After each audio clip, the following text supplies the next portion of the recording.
everyone, and welcome back for another deep dive with us. Today, we're going to be kind of going beyond the surface to explore something I think a lot of us are probably familiar with on some level, inflammation. Hmm. But we're not talking about, the kind that flares up when you stub your toe or, Hmm. get a cut or something like that. Right. We're going to be looking at chronic inflammation, kind of a silent threat that can be quietly wreaking havoc Yeah, in your body. that's right. It's like a fire that's smoldering beneath the surface, often without any noticeable smoke signals. Yeah.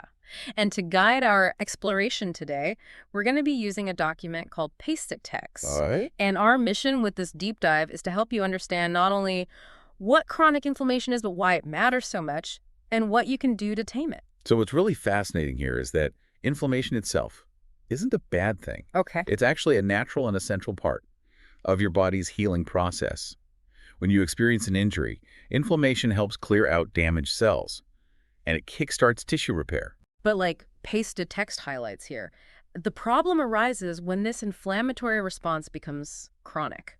Right. It's like having your immune system stuck, on high alert, even when there's no real threat to fight off. Imagine your immune cells as vigilant guards, ready to defend your body from invaders. During acute inflammation, they rush to the site of the injury.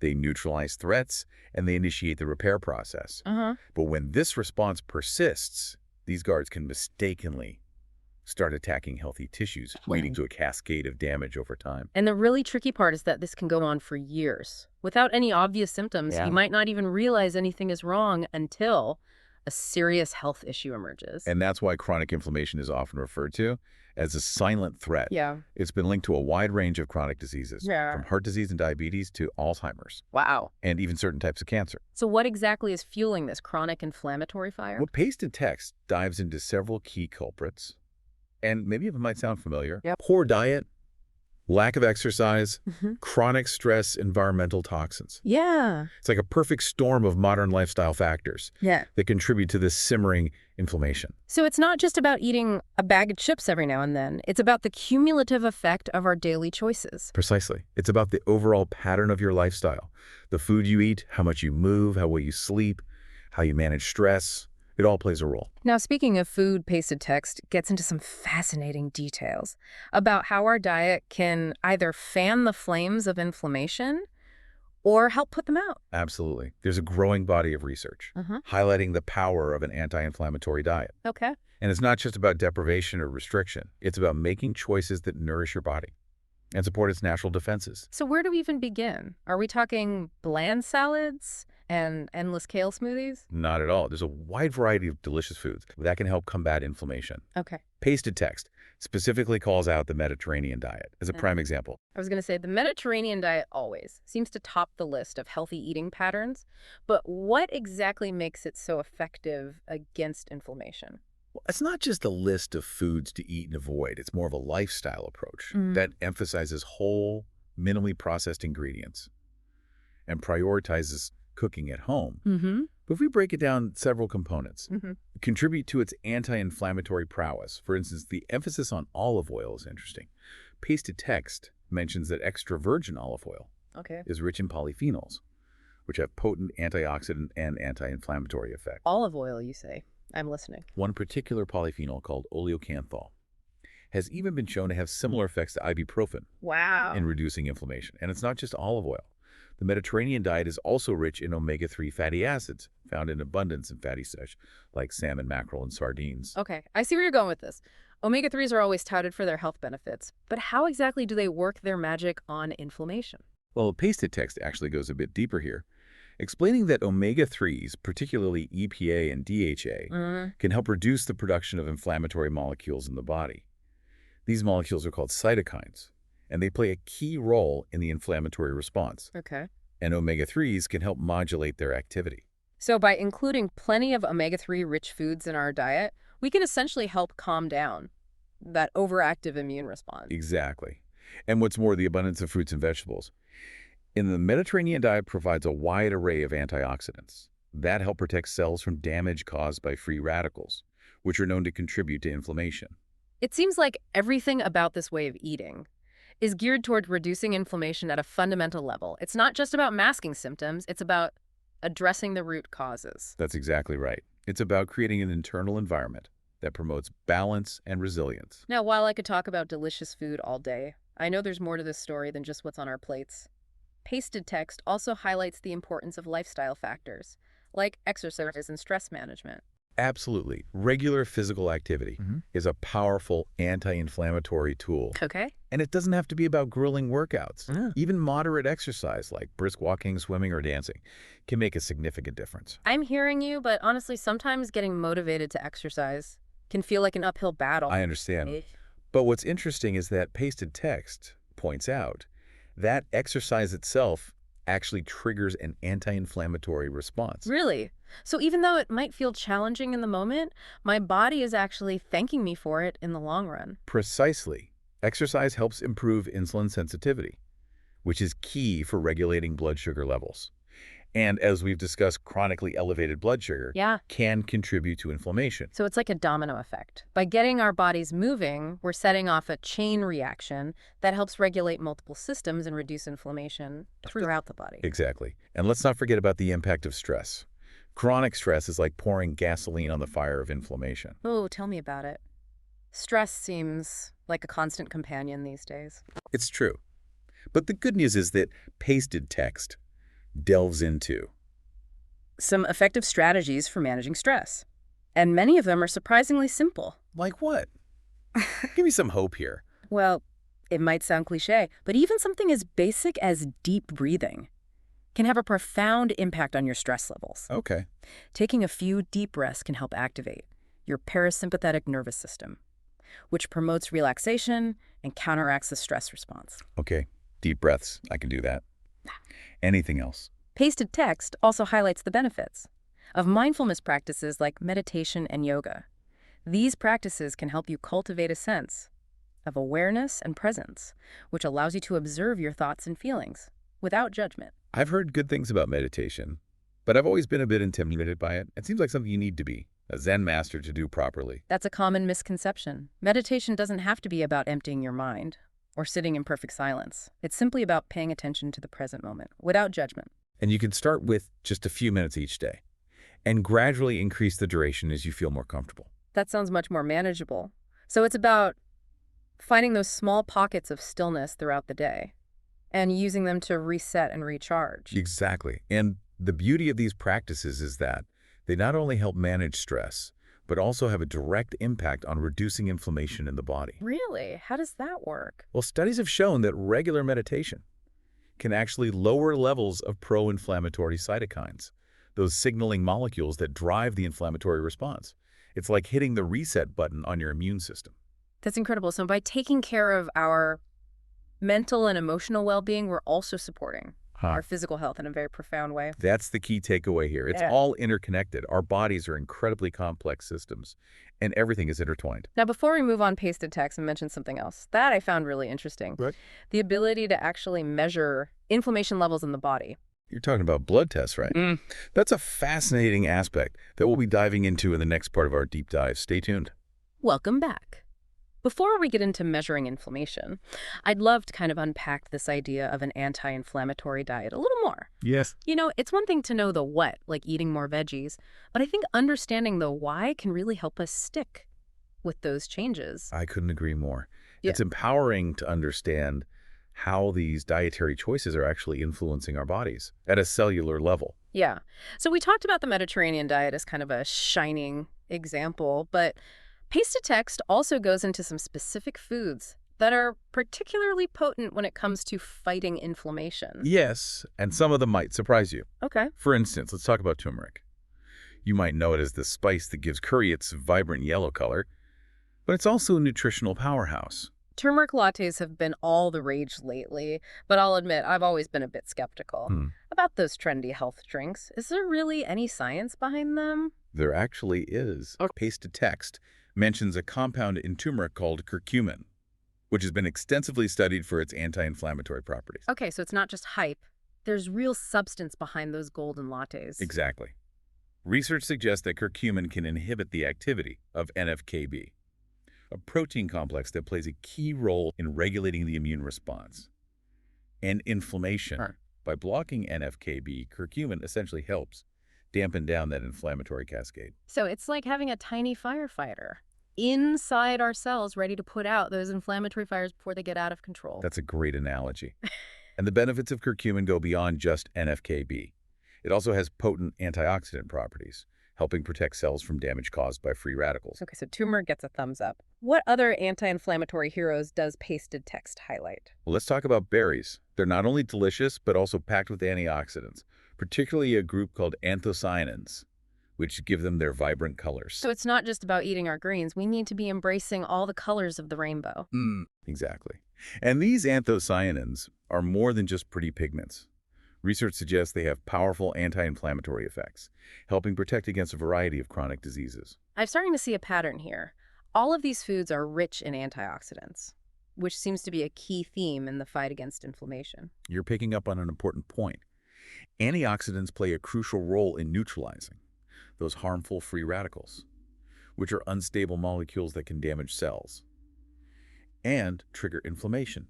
So it's like a constant battle between antioxidants and free radicals. And we want to make sure the antioxidants are winning. Exactly. And by choosing foods that are rich in antioxidants, we're essentially providing our bodies with the ammunition they need to fight that battle effectively. Now, I know we've been focusing on the good guys, but Pasted Text also mentions some foods that we should be limiting if we want to keep inflammation in check. And I have a feeling I know where this is going. You probably do. Sugar is a major culprit when it comes to inflammation. Yep, thought so. And we're not just talking about the obvious sources, like candy and soda. It's also lurking in processed food sauces, and even seemingly healthy options like yogurt and granola bars. Sugar seems to be the villain in so many health stories these days, but how exactly does it contribute to inflammation? Well, when you consume a lot of sugar, especially refined sugar, your blood sugar levels spike. This triggers the release of insulin, a hormone that helps regulate blood sugar. But if this happens too often, your cells can become resistant to insulin, leading to chronically elevated blood sugar levels. And that's where the trouble begins, right? We talked earlier about how high blood sugar can contribute to inflammation. Exactly. Chronic hyperglycemia or high blood sugar can damage blood vessels and contribute to a process called oxidative stress, which is essentially an imbalance between free radicals and antioxidants. Okay. This imbalance further fuels inflammation throughout the body. It's like a vicious cycle. Yeah. The more sugar we consume, the more we disrupt our blood sugar balance, and the more we fuel inflammation. That's a great way to put it. It's a cascade of events that can have far-reaching consequences for our health. Okay, so sugar is out. What other dietary villains should we be wary of? Pasted Text also highlights the potential inflammatory effects of processed foods, particularly those high in trans fats and omega-6 fatty acids. Trans fats, those are the ones we've been told to avoid for years, right? That's right. They're artificially created fats that are found in many processed foods, baked goods, and fried foods, and they've been linked to a variety of health problems, including heart disease, stroke, and, yes, inflammation.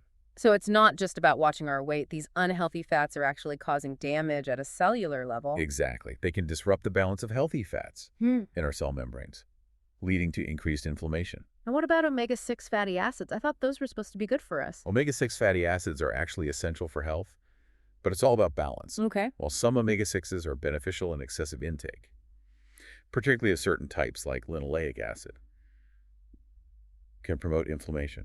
So it's not about eliminating omega-6s altogether. It's about making sure we're consuming them in the right proportions. Precisely. The ideal ratio of omega-6 to omega-3 fatty acids is thought to be somewhere between 4.1 and 1.1. Okay.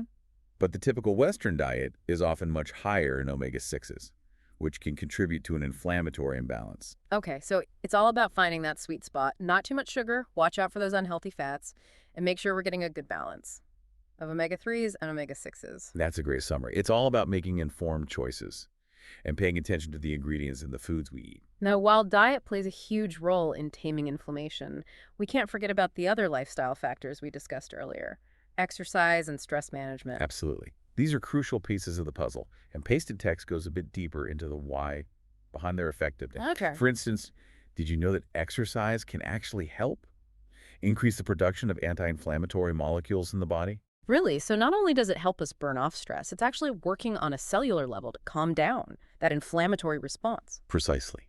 And when it comes to stress management, techniques like meditation and yoga have been shown to have a direct impact on our hormonal balance. Okay, I'm intrigued. Tell me more about how this works. Well, when we're chronically stressed, our bodies pump out cortisol, often referred to as the stress hormone. And while cortisol is essential for short-term stress responses, chronically elevated levels can contribute to inflammation. So by managing stress, we're essentially helping to regulate our cortisol levels and keep inflammation in check. Exactly. And that's where practices like meditation and yoga come in. Research has shown that these techniques can help reduce cortisol levels and promote a sense of relaxation and well-being. It's amazing to think that something as simple as taking a few deep breaths or practicing mindfulness can have such a profound impact on our physical health. It really is. And the more we learn about the intricate connections between our minds and bodies, the more we realize just how powerful lifestyle choices can be. Now, before we wrap up this part of our deep dive, I want to circle back to something we mentioned earlier, the ability to actually measure inflammation levels in the body. Right. Pasted text talks about blood tests.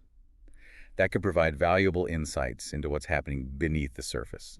And that's where we'll pick up in the final part of our deep dive. Stay with us. All right, so we've covered a lot of ground, from understanding that sneaky nature of chronic inflammation to exploring how diet and lifestyle really play a huge role in either fueling the fire or taming it. But now let's get to something I find really fascinating, Okay. the ability to actually measure inflammation in the body. It's like shining a light on that invisible threat, Yeah. giving us concrete data points instead of just guesswork. Exactly. And as Pasted Text points out, several blood tests can help us do just that. We briefly touched on them earlier, but let's dive a bit deeper. A good place to start is with C-reactive protein, or HSCRP.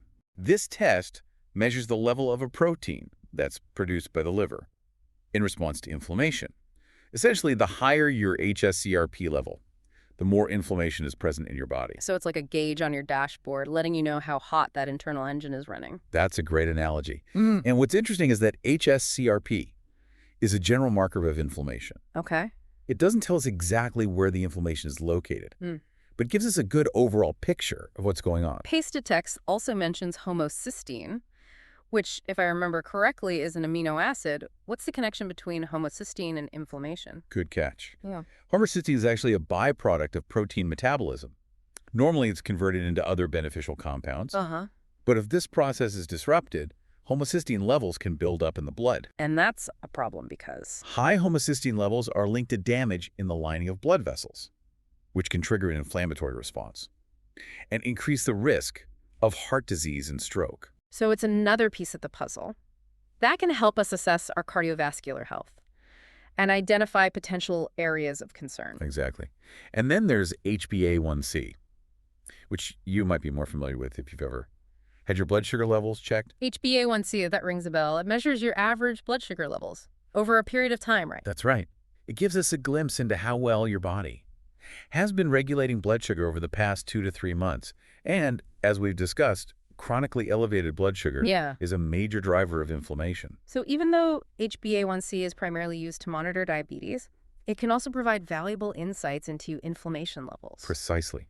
It helps connect the dots between blood sugar control and overall health. This is all starting to make sense. By measuring these markers, we can get a much clearer understanding of what's happening inside our bodies, even if we don't have any obvious symptoms. That's the power of these tests. They give us the information we need to be proactive about our health. Yeah. And if they reveal that inflammation is an issue, we could work with our healthcare providers to develop a personalized plan to address it. So what does that plan look like? Is it just about taking medication? Not necessarily. Yeah. While medication might be necessary in some cases, the foundation of taming inflammation lies in those lifestyle modifications we've been discussing. So it all circles back to those healthy habits. Exactly. We've talked about the power of an anti-inflammatory diet, the importance of regular exercise, and the profound impact of stress management techniques. Right. And these aren't just generic recommendations. They're backed by a growing body of scientific research. It's like we've been given a roadmap to better health, and it's up to us to follow the directions. That's a great way to put it. And Pasted Text offers some really practical tips for making those lifestyle changes stick. Like what? Give us some actionable steps we can start implementing today. Well, when it comes to diet, one simple change is to swap out processed foods for whole, unprocessed alternatives. Choose whole grains over refined grains. Reach for fresh fruits and vegetables instead of sugary snacks. And cook more meals at home, using fresh, high-quality ingredients. Small changes, big impact. I like it. And remember, it's not about being perfect. It's about making progress. Don't get discouraged if you slip up every now and then. Just get back on track and keep moving forward. Progress over perfection. That's a great mantra. What about exercise? Any tips for making it more enjoyable and less of a chore? Absolutely. Find activities you genuinely enjoy. Maybe it's dancing, hiking, swimming, gardening, or simply taking a brisk walk in nature. The key is to make it fun and sustainable. Movement as medicine. I love that. And let's not forget about stress management. We talked about deep breathing and mindfulness practices. Any other strategies that Pasted Text highlights? One that often gets overlooked is the importance of quality sleep. When we're sleep deprived, our bodies produce more cortisol, that stress hormone we talked about earlier. So prioritizing sleep is actually a form of stress management. I never thought of it that way. It's true. And it's not just about the quantity of sleep, but also the quality. Okay. Make sure your bedroom is cool, dark, and quiet. And establish a relaxing bedtime routine to help signal to your body that it's time to wind down. All right, so we've got a solid plan in place. Nourishing our bodies with anti-inflammatory foods, moving our bodies regularly, prioritizing stress management and quality sleep, and getting those blood tests done to monitor our progress. That's a great summary. And remember, it's not about doing everything perfectly. It's about making small, sustainable changes over time. And the best part is that by addressing inflammation, we're not just preventing disease, we're creating a foundation for vibrant health and well-being. Exactly. It's about feeling our best, having more energy, and living a life that's full of vitality. Well said.